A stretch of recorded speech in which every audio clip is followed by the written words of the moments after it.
बीडमधील संतोष देशमुख हत्या प्रकरणातील आरोपी विष्णू चाटेला कोर्टात हजर करण्यात आलेली आहे। पोलीस कोठडीची मुदत संपत असल्याने आज कोर्टात हजर करण्यात आलेली आहे। सीआयडी अप्पर पोलीस महासंचालकांकडून इतर आरोपींची सध्या चौकशी सुरू आहे। या संदर्भात अधिक माहिती देत आहेत आमचे प्रतिनिधी उदय नागरगोजे। उदय, देशमुख हत्या प्रकरणातील आरोपी विष्णू चाटेला आज कोर्टात हजर करण्यात आलेली आहे।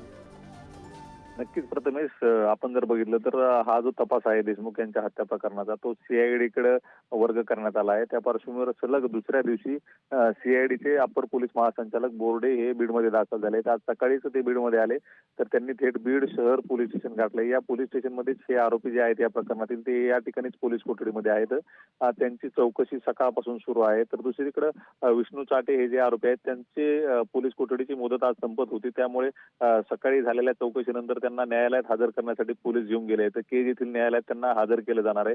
आता यानंतर न्यायालय काय कशा पद्धतीने या प्रकरणात सुनावणी करतं हे देखील पाहणं महत्त्वाचं ठरणार आहे। प्रथमेश, नक्कीच उदय, धन्यवाद तुम्ही दिलेल्या माहिती संदर्भात।